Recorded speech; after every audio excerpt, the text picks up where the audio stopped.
ये अलग अलग क्रीम आते हैं, सो ज़्यादा क्रीम व्रीम का यूज मत कीजिएगा। कुछ क्रीम लगाइएगा जो आपके ऊपर से यहाँ तैलीय ग्रंथि को क्या कर देगा, तेल से रोक देगा, लेकिन वो बनाना तो नहीं रोकेगा, निचवा जमा करते रहेगा, यहाँ रोक के यहाँ से पिंपल्स निकाल देगा।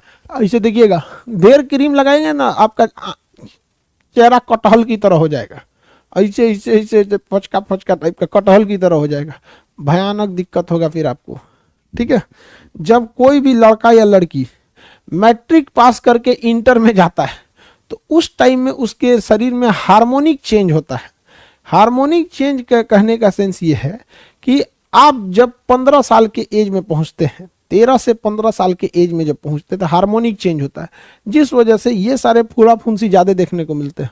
तो आप देखेंगे कि 11 से ग्रेजुएशन फर्स्ट ईयर के बीच में यही साल होता है 13 से 15-16 साल का ये एज।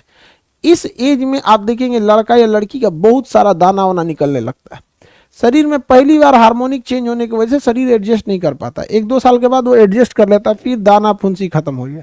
हम लोग जिस एज में हैं, इस एज में ससुरा दाना निकल ही नहीं सकता है, स्किन पूरा बंजर रेह या कलर हो चुका है, यहाँ पर मरुस्थली भूमि हो गई है, कैक्टस के अलावे कुछ नहीं निकलेगा। देखिए ये सब कैक्टस के अलावे कुछ नहीं निकलेगा।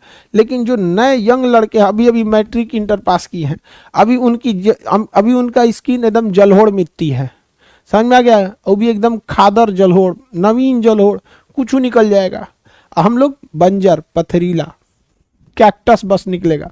तो वो हार्मोनिक चेंज भी होता है, समझ में आ गई नहीं, हार्मोनिक चेंज।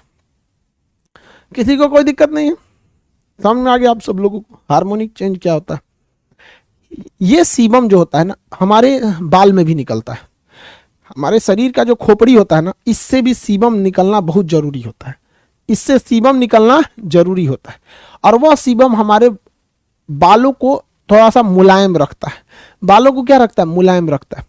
किसी किसी के खोपड़ी में तैलीय ग्रंथि कम पाया जाएगा। अब जब खोपड़िए में तैलीय ग्रंथि कम पाया जाएगा तो सीबम की मात्रा कम निकलेगी, उसका बाल एकदम ड्राई रहता है। My here is very dry करता है। और किसी किसी में सीबम अच्छा खासा निकलता है, उसके हेयर में कोई समस्या नहीं आती है, उसका हेयर ड्राई वगैरह नहीं होता है। तो सीबम का आना बहुत जरूरी है।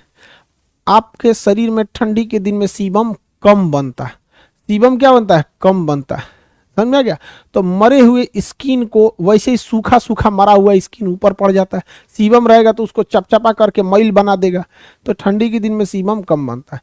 त्वचा जो हमारा खोपड़ी होता है ना, इसमें भी सीबम कम बनता है। हालांकि सर में सीबम जो होता है ना, सर में एक फंगस पाए जाते हैं। शरीर में क्या पाए जाते हैं, फंगस, छोटे छोटे जीव होते हैं फंगस, वो इस शरीर त्वचा के सीबम को खा जाते हैं। जो इसमें सीबम पाया जाता है ना खोपड़ी में, उसको क्या करते हैं, खा जाते हैं। और खाने के बाद जब वो बीट करते हैं, यानी जब वो लेट्रिन करते हैं बीट, तो उस बीट को ही हम डेंड्रफ कहते हैं।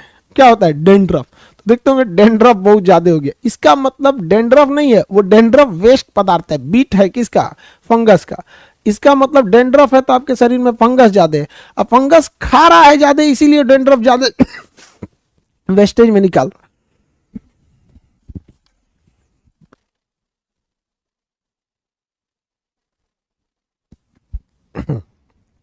दमा उमा मत हो जाए हमको, बुढ़ोती में बड़ी दिक्कत होता है, ठंडी उड्डी में दमा उमा हो जाता है।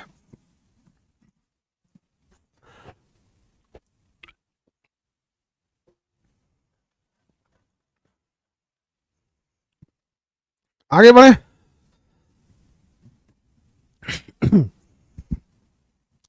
देखिए ध्यान से, तो हमारे शरीर में जो सीबम बनता है उसे फंगस खाता है, उस फंगस का जो बीट होता है वो क्या कहलाता है, डेंड्रफ कहलाता है। इसलिए डेंड्रफ करने के बाद हाथ जरूर धुलना। ये सब चीजें जो होती है फंगस वगैरह इसमें ज्यादा होते हैं, समझ आ गया। इसलिए ऐसा नहीं होता है कि आप ऐसे, हमारे शरीर में पूरी और कीटाणु ज्यादा है, इसमें फंगस बहुत ज्यादा पाए जाते हैं सर के अंदर। तो आप जब शैम्पू वगैरह कर तो उसमें फंगस हाथ में आ जाते हैं। फंगस जीव होते हैं, आपको बॉटनी में पढ़ाएंगे फंगस के बारे में।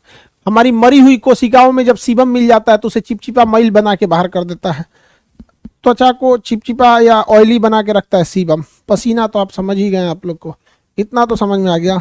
यूवी किरणों से रक्षा कौन करता है, कौन क्या करता है।